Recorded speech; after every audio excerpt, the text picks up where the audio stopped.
Have you ever wondered what happened behind the locked doors of the Ottoman palaces? Most people think of the harem as a place of beauty, silk curtains, music, and women dancing for the sultan. But the truth is darker, much darker. The Ottoman harem was not just a room of women. It was a hidden world filled with fear, jealousy, and death.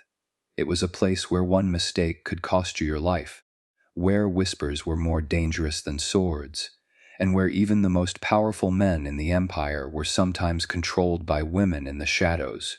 The word harem comes from the Arabic word meaning forbidden, and that is exactly what it was. Forbidden to outsiders, forbidden to men, forbidden to anyone who was not the sultan or his chosen servants. But what happened inside those walls changed the history of the Ottoman Empire. The harem was not just a private space, it was a battlefield.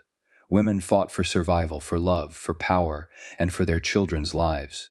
Some became queens of the empire without ever stepping onto the battlefield. Others ended up at the bottom of the Bosphorus, their bodies tied in sacks, their voices silenced forever. Today we will go deep inside this world.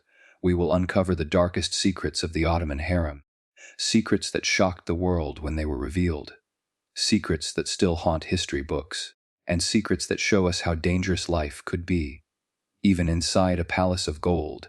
Stay with me, because this is not the harem you think you know. This is the true story, and it is far more terrifying. The harem was not just a single room, as many people imagine. It was an entire hidden world inside the Sultan's palace. The most famous one stood in Topkapi Palace in Istanbul. Behind tall stone walls and heavy iron gates, the harem stretched across a maze of chambers, courtyards, and corridors. For outsiders, it was a forbidden city within a city. No ordinary man was allowed to step inside. The only men who could enter were the Sultan himself, his young sons, and the eunuchs who served as guards. Everyone else, even the most powerful generals or ministers of the empire, could never pass those gates. To them, the harem was a mystery, sealed off by silence. Inside, hundreds of women lived. They were not all the same. Some were wives of the Sultan, officially married to him. Others were concubines, women chosen for their beauty, their talent, or their chance to give the Sultan a son. Many were slaves, captured in wars or sold by families in distant lands. And among them were also young princesses, the daughters of the Sultan, growing up in a place that was both home and prison. Life inside the harem was controlled by strict rules. From the moment a girl entered, she was trained and shaped to fit her new world. She learned to walk with grace, to bow at the right moment, and to speak only when spoken to. She was taught music, poetry, embroidery, and dance, not for her own joy, but to please the Sultan. Every gesture, every word, every smile could make the difference between being noticed or being forgotten forever. But make no mistake, the harem was not a palace of joy. It was a palace of fear. The women lived in luxury, but they were also trapped. They could not leave, they could not choose their lives, and they could never escape the gaze of the eunuchs. The eunuchs were the silent guards of this world. Most of them were boys taken from Africa or the Balkans, castrated at a young age so they could never be a threat to the women. They patrolled the gates, guarded the corridors, and watched every movement inside. Their loyalty was only to the Sultan, and their eyes missed nothing. Inside the harem, jealousy and suspicion poisoned the air. Every woman was both a companion and a rival. If a concubine was chosen to spend the night with the Sultan, her power could grow overnight. If she bore him a child, her life changed forever. But that also meant she became a target. Other women whispered behind her back, plotted to ruin her, or even tried to poison her. The harem looked golden and beautiful from the outside, but inside it was a cage filled with silent battles. Laughter from music and dancing often hid the tension. Behind closed doors, women cried into their pillows, terrified of being forgotten, terrified of being betrayed, terrified of being punished. Even the children of the harem lived under a shadow.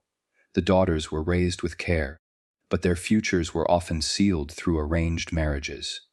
The young princes played in the gardens, watched by guards, but they were never truly safe, for in the Ottoman system, not all princes could survive. When a new sultan rose to the throne, his brothers often faced death. A boy who laughed today might be strangled tomorrow, not by enemies from outside, but by orders from his own family. This was the hidden truth of the harem. It was not just a place of silk curtains, perfume, and gold. It was a gilded prison, where women and children lived in constant tension. It was a world where power came with danger, and beauty could lead to betrayal. Behind the locked doors of the Ottoman harem, silence was never empty. It was filled with secrets, with whispers, with schemes, and with fear. And once a woman entered, she knew one truth: there was no way out except by death or by catching the Sultan's eye. In the Ottoman Empire, the Sultan was the shadow of God on earth. His word was law, his command was final. And inside the walls of the harem, his power was even greater than in the empire outside. Every life inside those golden walls, every woman, every child, every eunuch, belonged to him.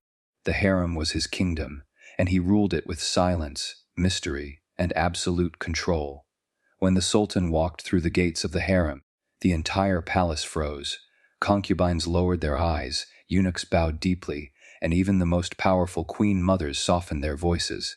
The air itself seemed to change. Everyone knew that the Sultan could grant a dream or order a death with a single glance. Every woman inside the harem lived for one thing: to be chosen. Chosen to share the Sultan's bed. Chosen to give him children. Chosen to rise above the hundreds of rivals who waited in the shadows. The choice could happen suddenly. A eunuch might arrive at a girl's chamber late at night with a simple command: "The Sultan calls for you." The girl would be bathed, perfumed, dressed in silk, and led through torch-lit corridors into the Sultan's chamber. For her, that night could mean glory or doom. If she pleased him, her life could transform instantly. If she gave him a son, she gained a status that brought both power and danger. But if she failed to please him, she might never see him again. She would fade into the background, forgotten, living in silence until her beauty withered. For the women of the harem, the Sultan's choice was the difference between life in golden luxury and a life that felt like slow death. But the Sultan's power did not end with love. It extended into the darkest corners of life and death. If a woman angered him, if she was accused of betrayal, if even the smallest rumor of disloyalty reached his ears, her fate was sealed. There was no trial, no chance to prove innocence, no forgiveness. Instead, guards would come in the night. They would bring a heavy silk sack. The woman would be bound, stuffed inside, and carried silently to the edge of the Bosphorus. There, under the cover of darkness, she would be dropped into the cold waters. The waves would close over her body, her screams swallowed by the sea. This method was called the sack method. It was quick, silent, and left no trace behind. The empire wanted no gossip, no scandal, no evidence. One day a woman lived, and the next, she was gone. This was the reality of life in the harem. Every woman smiled in public, but every woman knew she might end her days at the bottom of the sea. The Sultan's power was not only over women, it extended to his own children. This was one of the darkest truths of Ottoman history. The empire had a brutal rule: when a new sultan came to power, his brothers often had to die. Why? Because brothers could become rivals, and rivalry in an empire meant rebellion, civil war, and bloodshed. So to protect the throne, brothers were executed. Sometimes they were strangled with silk cords, a method chosen because it shed no blood. Sometimes they were poisoned in silence. The empire called it necessary. But for the mothers in the harem, it was unbearable. Imagine being a mother, holding your son as a baby, raising him with love, only to know that one day he might be strangled by order of his own brother.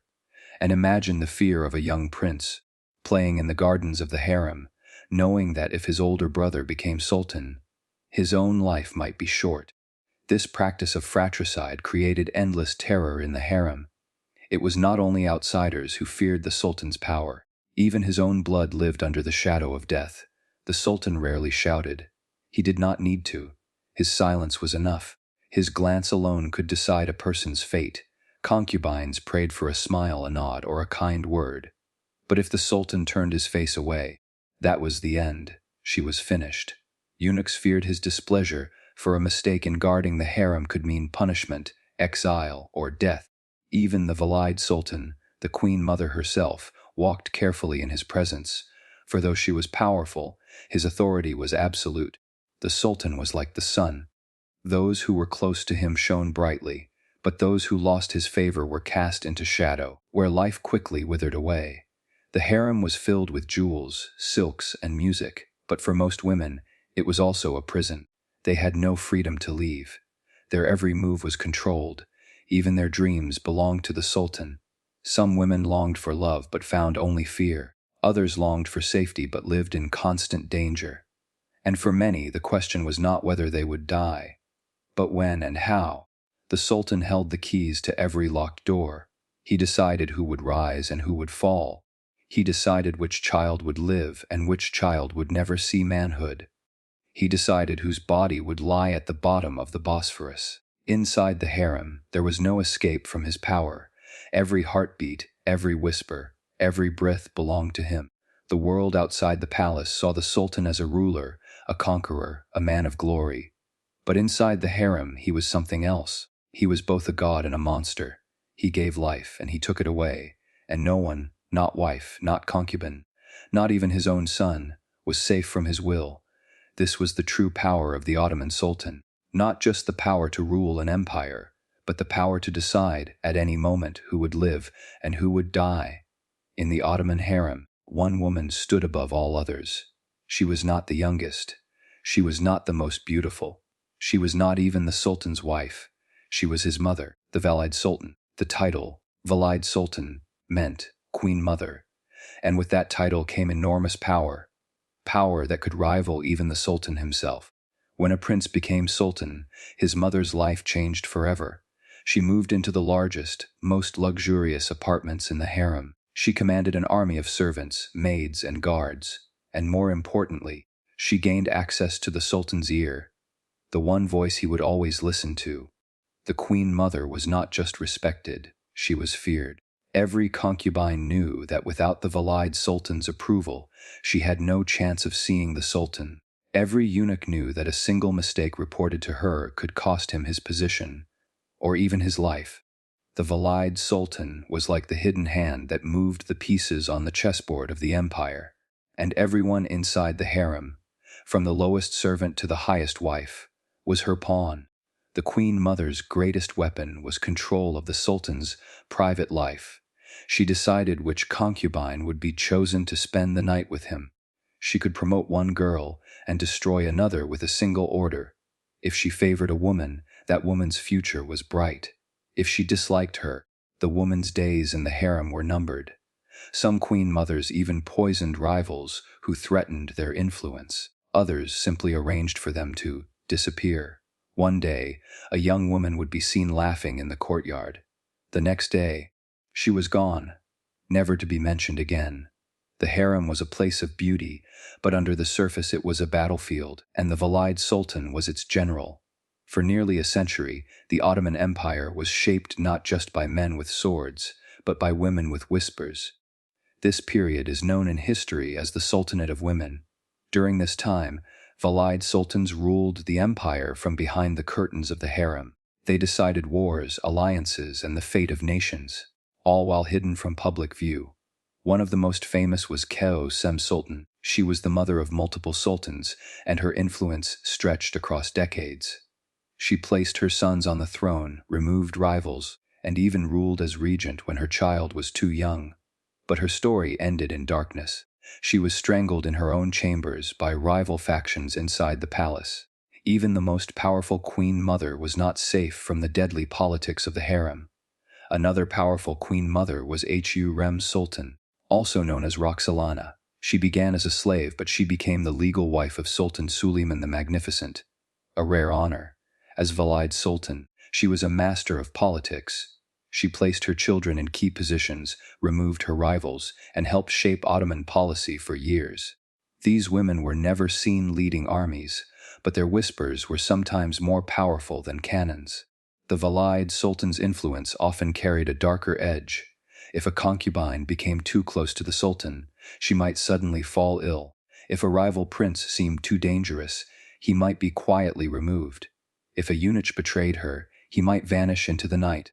Poison was one of the most feared tools inside the harem. Meals were carefully prepared, but many were laced with deadly powders that killed slowly and left little trace. A rival could be eliminated without anyone daring to ask questions. The Queen Mother was often behind these silent assassinations. Her role was to protect her son's throne. And nothing, not even blood, was too high a price. The Valide Sultan's power extended beyond the harem walls. Foreign ambassadors knew that to influence the Ottoman Sultan, they often had to first win favor with his mother. They sent her gifts, gold, and even promises of alliances. In secret, she made deals with ministers, generals, and even foreign kings. She was a silent ruler operating in the shadows, but her web of influence stretched across continents. Even the Grand Vizier, the second most powerful man in the empire, sometimes had to bow to the Valide Sultan's wishes. To the women inside the harem, the Queen Mother was both savior and destroyer. For some, she was a shield. She could protect a concubine from jealous rivals, grant her access to the Sultan, and secure her future. Many women owed their survival to the favor of the Valide Sultan. But for others, she was the bringer of doom. A single nod from her could mean exile, punishment, or death. Her power was absolute, and no one dared to question it. Even the Sultan himself sometimes bent to her will, because no matter how powerful a man becomes, he never forgets the woman who gave him life. The Valide Sultan kept the harem in balance. Without her, the place could collapse into chaos. She decided which women rose and which fell, which children survived and which did not. But her rule came at a cost. Behind every smile was suspicion. Behind every act of kindness was calculation. And behind every whisper was the possibility of betrayal. The Valide Sultan sat on a throne of shadows. She was the beating heart of the harem, and she proved that sometimes the most dangerous ruler is not the one holding the sword, but the one holding the ear of the king. History remembers the Ottoman sultans as conquerors, warriors, and rulers of a vast empire. But in truth, many of them were shaped, and sometimes controlled, by their mothers. The Valide sultans left behind a legacy of fear and power. They were protectors of their sons, guardians of the throne, and executioners of anyone who stood in their way. For those who lived in the harem, the Queen Mother was the most dangerous player of all. Because her love was fierce, her ambition was endless, and her ruthlessness was legendary. And so, within the golden walls of the harem, the rule of the Sultan was matched by the whispers of his mother. Together, they ruled an empire. But in the shadows, it was often the Valide Sultan's hand that guided history. The harem was often imagined as a paradise. Outsiders dreamed of music, dancing, and endless beauty. But those who lived inside knew the truth: the harem was a battlefield. Every concubine was a soldier. Their weapons were not swords or arrows. Their weapons were beauty, charm, wit, and sometimes poison. For the women of the harem, everything depended on the Sultan's attention. If he looked at you, smiled at you, or called for you, your life could change overnight. You could rise from being an unknown servant to becoming the mother of a future sultan. But this gift came with danger. The moment a woman was chosen, she became a target. The others whispered about her, envied her, and plotted against her. A smile from the Sultan was not just a blessing. It was also a curse, because with it came jealousy, and jealousy was deadly. In the harem, giving birth to a son was the greatest achievement. If a concubine bore a boy, her status rose. She was no longer just a companion. She became the mother of a prince. This made her powerful, but it also painted a mark on her back. Other concubines knew that if her son grew strong, he might one day become sultan, and that meant she, his mother, would rise even higher. So rival mothers did everything to stop this from happening. They whispered lies to the sultan. They bribed eunuchs to spread rumors, and in the darkest cases, they poisoned children before they could grow into threats. The harem was not only a battle between women. It was also a battlefield of mothers fighting for the survival of their sons. The baths of the harem were beautiful, filled with marble walls, fountains, and steam.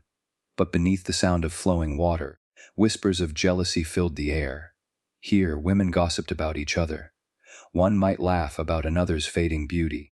Another might spread secrets about who the sultan truly favored. Sometimes, fights broke out. Stories tell of women pulling each other's hair. scratching faces, or even holding rivals under the bathwater.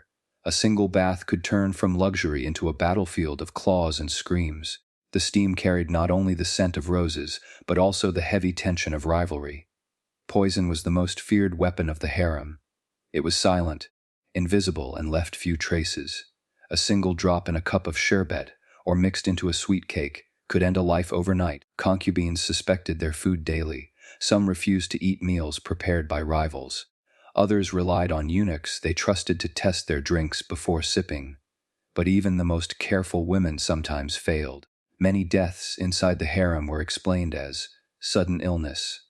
But everyone knew the truth. These were silent murders, carried out by jealous rivals. In the harem, trust was impossible.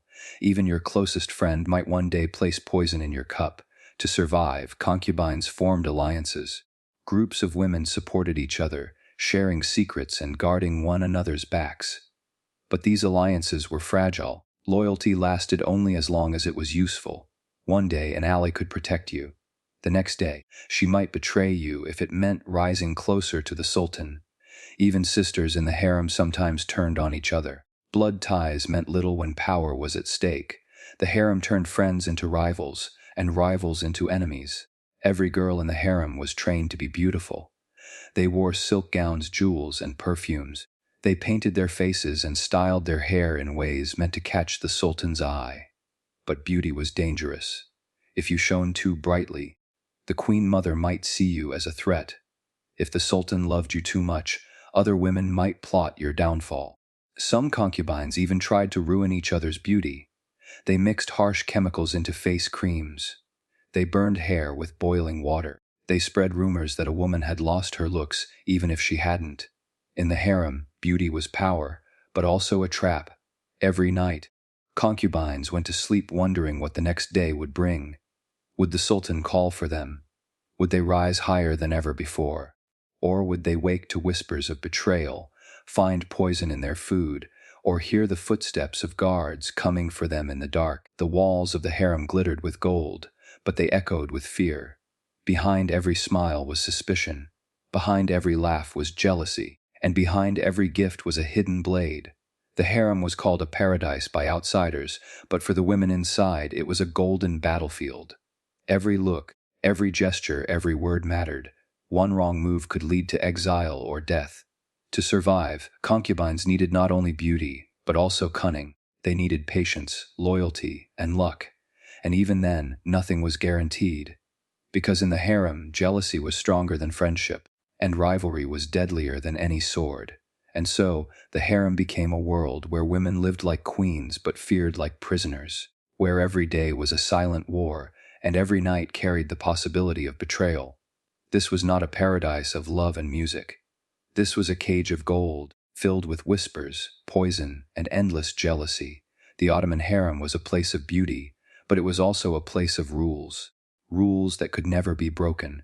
And when those rules were broken, the punishments were swift and cruel. For the women of the harem, fear was constant. They knew that even a small mistake, a careless word, a forbidden glance, or a whispered secret could mean suffering, exile, or death. Disobedience was not tolerated. If a woman spoke out of turn, if she showed disrespect to a superior, or if she disobeyed the queen mother, punishment followed quickly. Some punishments were meant to shame. A woman might be forced to kneel for hours. She might be denied food for days. She might be whipped with thin rods that left red stripes across her back. But humiliation was only the beginning. The deeper the offense, the darker the punishment. One of the most feared punishments in the harem was confinement. There were small, dark rooms with no windows, cells that smelled of damp stone and silence. A woman could be locked inside for days, left with only water and scraps of bread. Inside, time slowed, the darkness pressed in. Every sound of footsteps outside could mean release or something far worse. These punishments broke the spirit of many women. They returned to the harem pale, weak, and silent, their eyes filled with fear, their voices gone. Servants, too, faced cruelty. If a maid spilled perfume or broke a valuable vase, the punishment could be brutal. Beatings with canes were common. Sometimes they were whipped in front of others, as a warning. The eunuchs also suffered. Though they were guardians of the harem, they were not safe from punishment.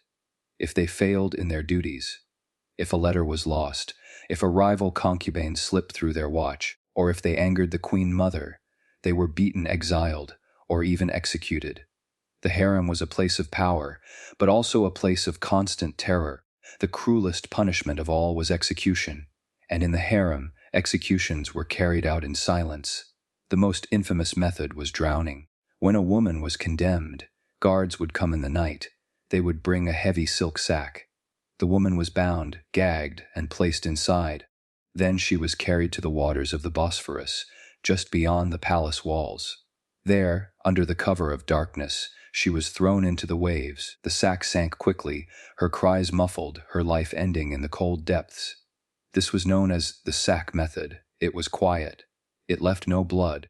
It erased the woman as though she had never existed. In the morning, no one spoke of her again. Her chamber was emptied, her name erased, and the harem carried on as though she had never lived. Why such cruelty? Because fear was the strongest weapon of the empire. The Sultan and the Queen Mother knew that without strict punishment, the harem could collapse into chaos. Hundreds of women, all living together, all competing for power. Without control, the palace would drown in rebellion. Punishments kept everyone obedient. Fear silenced rebellion before it began. It was a system built not on love but on terror, and everyone inside knew it. From the outside, the harem looked like paradise.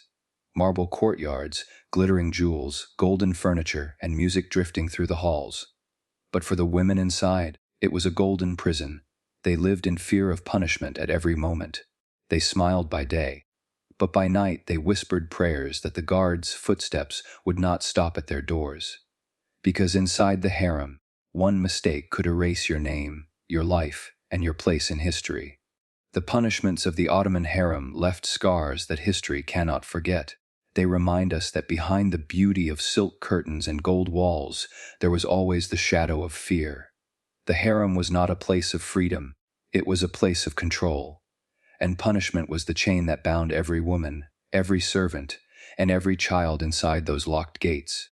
The songs of the harem may have sounded sweet, but behind the music, there was always the echo of fear. The women of the harem were watched night and day. But who were their watchers? Who guarded the doors, carried messages, and controlled who could enter and who could leave? The answer was the eunuchs, men who had been cut off from the outside world and cut off from their own manhood. They were the silent shadows of the harem, and their secrets were darker than most can imagine.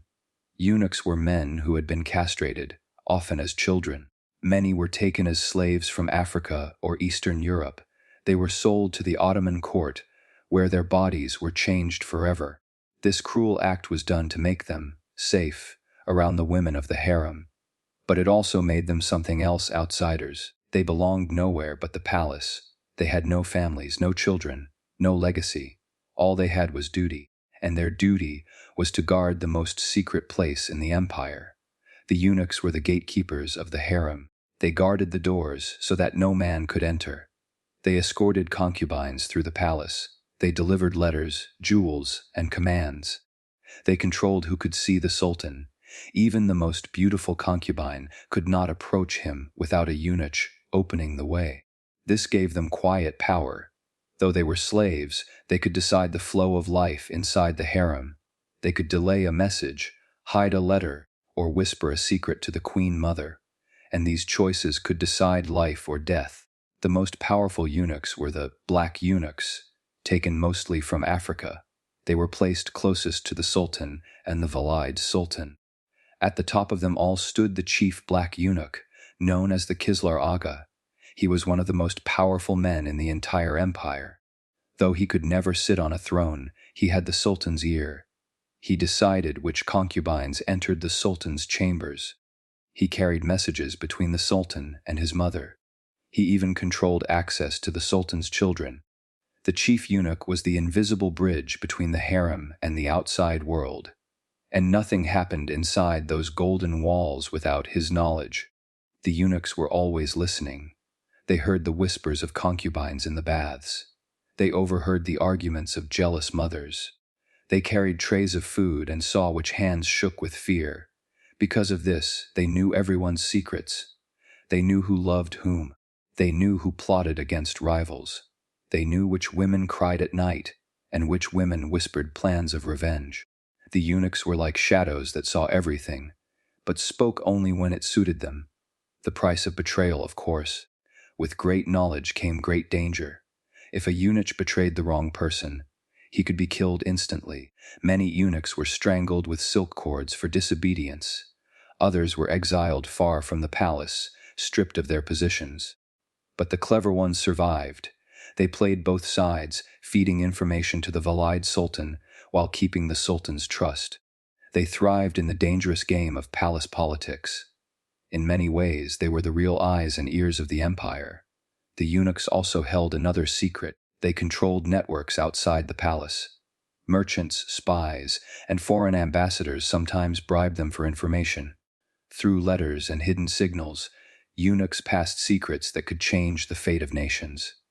A single whispered word from a eunuch could start a war. A single hidden message could save a life, or doom one. The outside world often thought the eunuchs were powerless, broken men.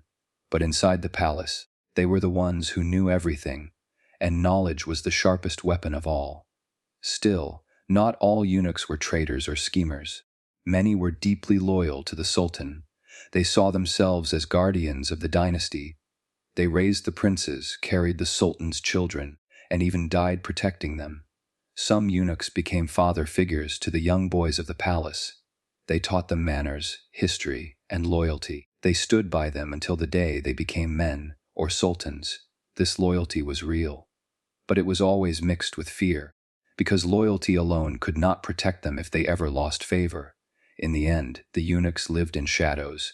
They had no families, no children, no legacy.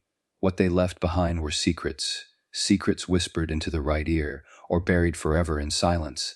They were broken to serve, yet they became some of the most powerful figures in the empire.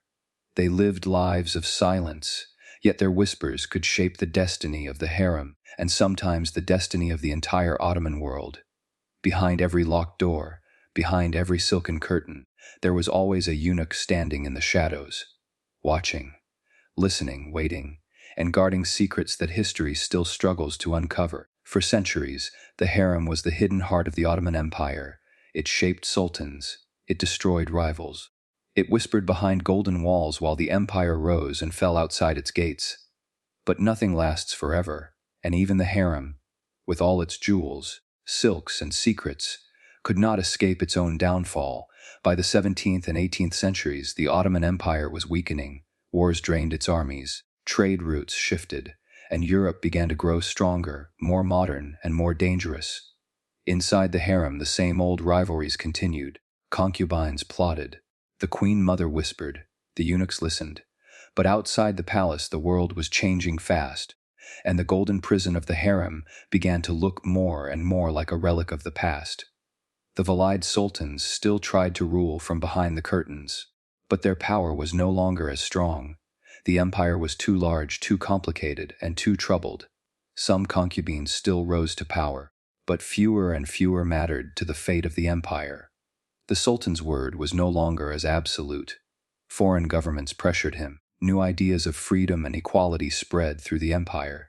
The once feared women of the harem became symbols of an old world, a world of control, jealousy, and fear that younger generations no longer wanted to inherit.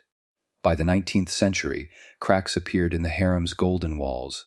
Western visitors were sometimes allowed to see glimpses of the palace.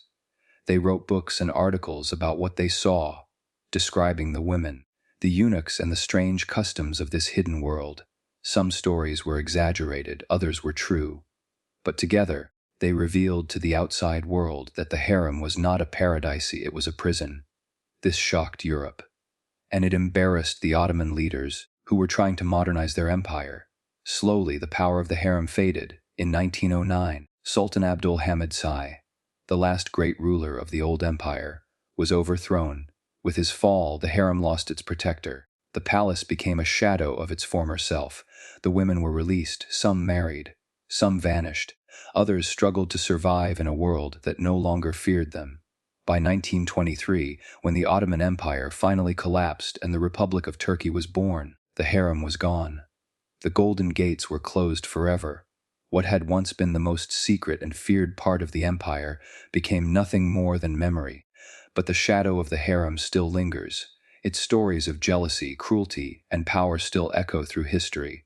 The whispers of concubines, the plots of queen mothers, the secrets of eunuchs. All of these shaped the Ottoman Empire for centuries. The harem reminds us of a world where beauty was both a gift and a curse, where women lived like queens but suffered like prisoners, where power was gained not with swords but with silence, patience, and whispers in the dark. Today, tourists walk through Topkapi Palace in Istanbul. They see the tiled walls, the marble courtyards, and the golden chambers where concubines once lived. They take photos, smile, and marvel at the beauty. But if you listen closely, the silence feels heavy, because behind those walls countless lives were lost to jealousy, poison, and cruel punishment. And the ghosts of the harem still seem to watch from the shadows. The fall of the harem teaches us something important. No matter how beautiful the prison, it is still a prison. No matter how rich the palace, it cannot hide fear and cruelty forever. The harem fell because the empire fell. And the empire fell because secrets, rivalries, and cruelty cannot build a lasting future. The Ottoman harem is remembered today not just for its beauty, but for its darkness. It is a story of power, but also of suffering, of love twisted into jealousy, of family turned into enemies, and of a golden world that was, in truth, built on fear. The harem is gone, but its secrets remain, and they remind us of one thing: even the most powerful empire